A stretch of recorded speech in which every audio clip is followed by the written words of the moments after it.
दोस्तों नमस्कार, मैं डॉक्टर दुर्गेश पाठक मेरे YouTube चैनल में आप सभी का स्वागत करता हूं। दोस्तों आज हम बात करेंगे एक ऐसी मेडिसिन की जो कि गॉल स्टोन के लिए बहुत अच्छी रेमेडी है। जैसा कि आप सब जानते हैं कि गॉल स्टोन के हमारे पास बहुत सारे मरीज होम्योपैथी में आते हैं, खास करके तब जब कोई मरीज आकर ये कहता है कि साहब मुझे बार बार गॉल स्टोन के कारण दर्द उठता है, जिसको हम गॉल स्टोन कोलिक कहते हैं। और आप सभी जानते हैं कि जब गॉल स्टोन कोलिक उठता है, मतलब जब भी किसी मरीज को दर्द होता है गॉल स्टोन की वजह से, तो वो उतना सीवियर होता है कि उस समय सिम्टोमेटिक मेडिसिन निकालना बड़ी मुश्किल होती है और मरीज को तुरंत उसके सिम्टम या कॉन्स्टिट्यूशन के हिसाब से दवाई देना उस समय हमारे लिए कठिन होता है। तो उस समय हमको कुछ ऐसी मेडिसिन की आवश्यकता होती है जो स्पेसिफिकली गॉल स्टोन कोलिक के लिए दिए जाएं या गॉल स्टोन के लिए जो बनती हो। तो आज मैं आपको एक ऐसी दवाई के बारे में ये वीडियो दे रहा हूं जो कि गॉल स्टोन कोलिक के लिए एक स्पेसिफिक रेमेडी है और इसका नाम है कोलेस्ट्रीनम। तो आइए दोस्तों हम अपना वीडियो स्टार्ट करते हैं।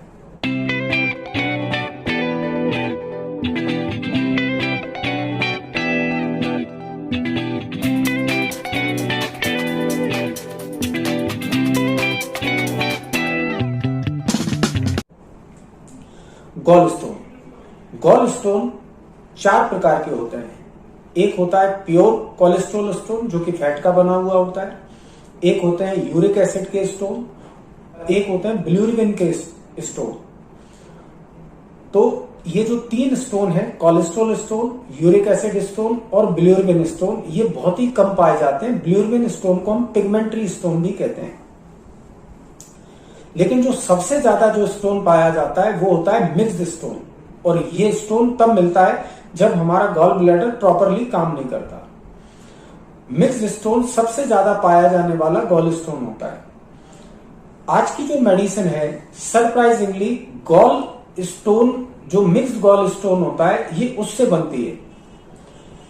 ह्यूमन बॉडी में जब किसी मरीज को गॉल स्टोन होता है और उसकी सर्जरी हो जाती है और उसको कोलिसिस्टेक्टमी के बाद जब उसका गॉल ब्लैडर निकाल दिया जाता है और उस गॉल ब्लैडर के साथ जो गॉल स्टोन बाहर आते हैं, हम उन गॉल स्टोन्स को ट्राइचुरेट करके एक मेडिसिन बनाते हैं जिस मेडिसिन का नाम है कोलेस्ट्रीनम।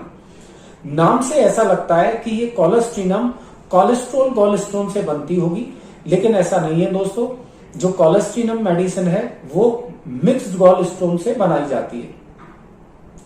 चूंकि ये जो रेमेडी है वो गॉल स्टोन से मिलकर बनती है, इसलिए ये स्पेसिफिकली गॉल स्टोन में दी जाती है। खास करके जब हमको गॉल स्टोन कोलिक होता है या फिर गॉल ब्लैडर कैंसर में दी जाती है।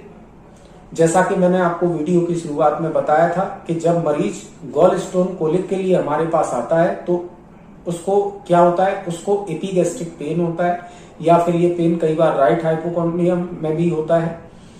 साथ में मरीज को जबरदस्त उल्टियां होती हैं और मरीज उस समय इतना बेचैन होता है कि उस समय आपके साथ कोऑपरेट नहीं कर पाता और आपके द्वारा पूछे गए सिम्टम्स को वो अच्छी तरीके से नहीं बता पाता। अगर आप उस समय कोशिश करेंगे कि आप पेन की मॉडलिटीज ले लें कि भाई आपको पेन कब एग्रावेट होता है, कब एम्लियोरेट होता है, तो बड़ी समस्या होती है। उस समय पेन इतना सीवियर होता है कि मरीज कहता है साहब मुझे नहीं पता, दर्द तो बहुत ज्यादा है, कब कम हो रहा है कब ज्यादा हो रहा है मुझे नहीं पता, अभी तो आप दवाई दे दो मुझे।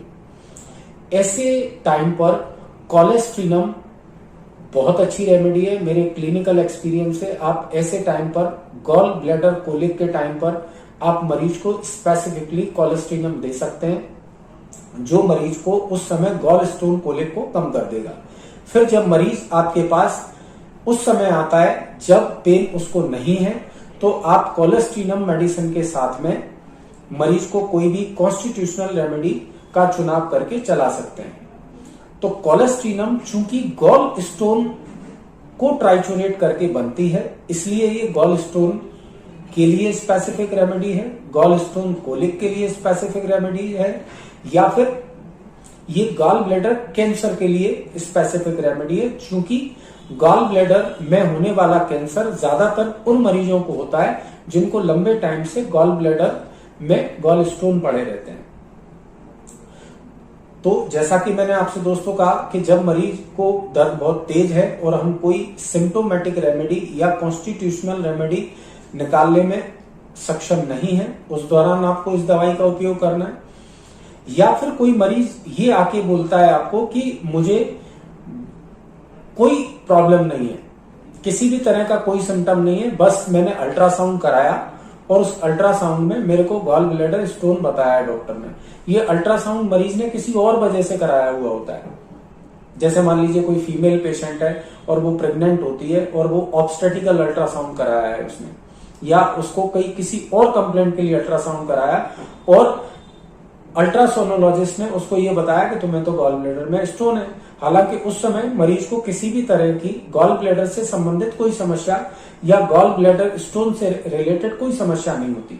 ऐसी स्थिति में भी आप कोलेस्ट्रीनम मरीज को दे सकते हैं। तो दोस्तों मैं दोबारा बता रहा हूं आपको, एक तो गॉल ब्लैडर कोलिक के अंदर जब आप मरीज से सिम्टम्स लेने में सक्षम नहीं होते, या फिर जब मरीज को गॉल ब्लैडर स्टोन के अंदर कोई सिम्टम नहीं होते और एक्सीडेंटली वो अल्ट्रासाउंड में डायग्नोज होता है, मरीज आपके पास रिपोर्ट लाके पटक देता है, बोल देता है कि साहब मुझे गॉल ब्लैडर स्टोन है, अब मुझे दवाई दे दीजिए और मुझे समस्या इसमें कुछ भी नहीं है। ऐसे टाइम पर भी आप इस दवाई का उपयोग कर सकते हैं। दोस्तों कोलेस्ट्रीनम 3x या 6x लोअर पोटेंसीज में चलाने वाली एक दवा है। इसको हम हायर पोटेंसीज में नहीं देते। क्यों? क्योंकि ये क्लिनिकल बेस पर दी जाने वाली दवाई है। इसके कोई प्रूविंग या सिम्टोमेटोलॉजी नहीं है। ये सिर्फ डॉक्ट्राइन ऑफ सिग्नेचर के आधार पर दी जाती है। इसका डॉक्ट्राइन ऑफ सिग्नेचर जैसा कि मैंने बताया, चूंकि ये गॉल ब्लैडर से ट्राइचुरेट करके बनाई गई है, इसलिए गॉल ब्लैडर पैथोलॉजी के लिए, खास करके कैंसर, स्टोन और गॉल ब्लैडर कोलिक के लिए स्पेसिफिक रेमेडी हो जाती है। आशा करता हूं दोस्तों आप इस दवाई का इस्तेमाल इन 3 चीजों में करेंगे और होम्योपैथी में इस दवाई का फायदा उठाएंगे। Thank you, good bye.